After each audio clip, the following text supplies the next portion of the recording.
Most heroes are born in war, but this one was forged long before it on a dusty farm, with nothing but a shotgun, a father's rule, and hunger. Survival demanded it. Joe and his father hunted to put food on the table, and it was here that the first secret of his future skill began to form. If you're new to the channel, make sure to subscribe and become a part of our family, where every story brings history back to life. On October 9th, 1942, high above a jungle-covered island called Guadalcanal, a 22-year-old American pilot named Marion Carl was locked in a desperate battle for his life. He was flying a Grumman F4F Wildcat, a rugged, carrier-based fighter built for endurance rather than grace.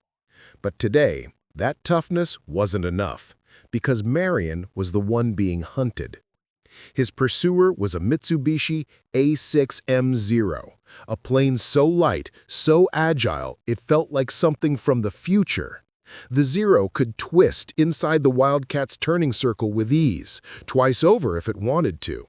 It could climb toward the clouds like a rocket, leaving its opponents struggling to keep up.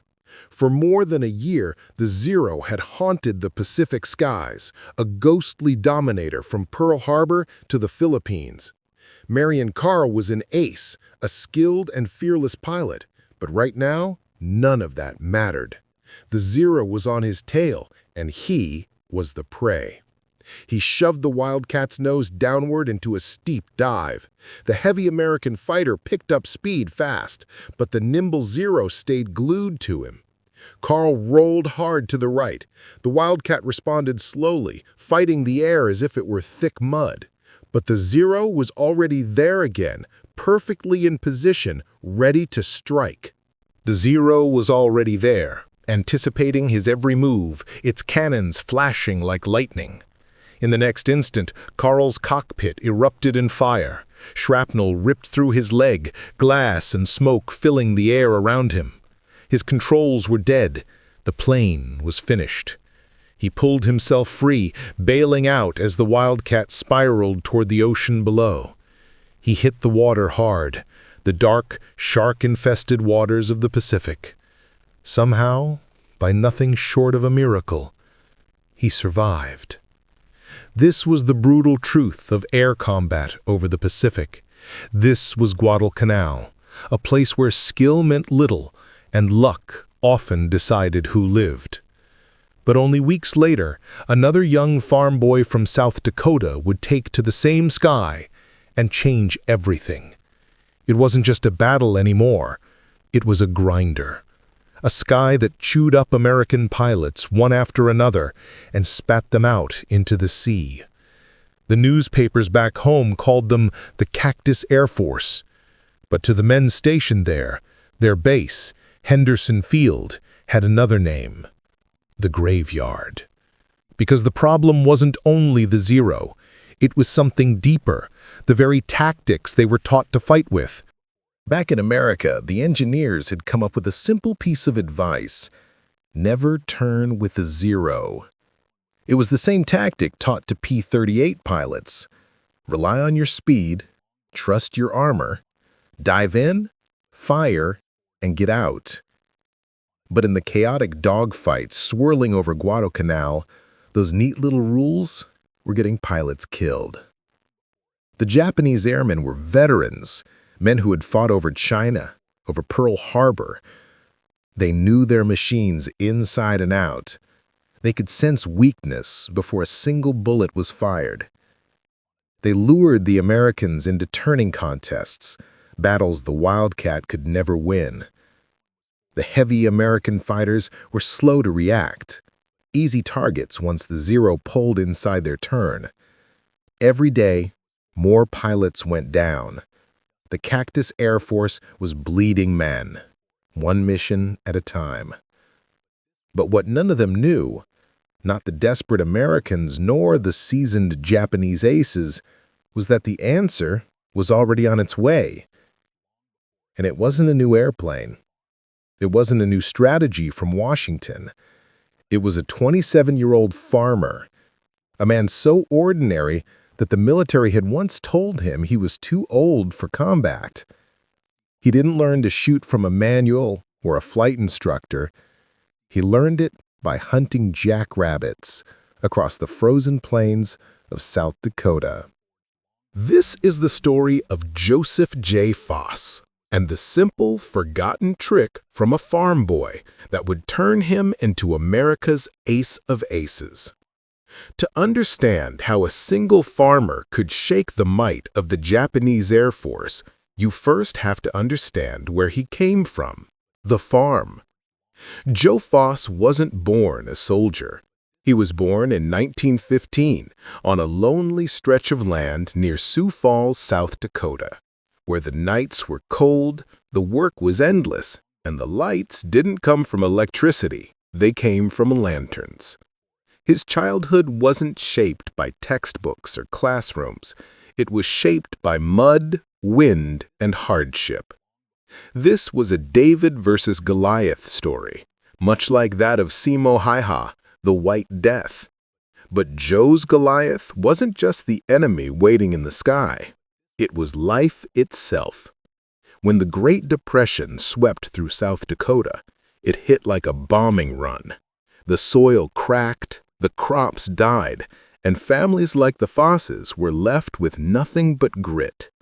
And that grit, that quiet, stubborn resilience, would one day build the man who changed the air war forever. Survival demanded it. Joe and his father hunted to put food on the table, and it was here that the first secret of his future skill began to form. When 12-year-old Joe Foss stalked jackrabbits across the frozen prairie, he didn't have a fancy scope. He had a worn shotgun and one simple rule from his father: don't waste shells. Jackrabbits don't run straight. They weave, dart, and double back. To hit one, you couldn't aim at where it was. You had to aim at where it was going to be. This was deflection shooting. While other kids were learning arithmetic, Foss was silently calculating lead, windage, and velocity in a split second. He wasn't just a sharpshooter, he was a predator. He understood the invisible math of hitting a moving target. This was his iron sight, his invisible piano wire.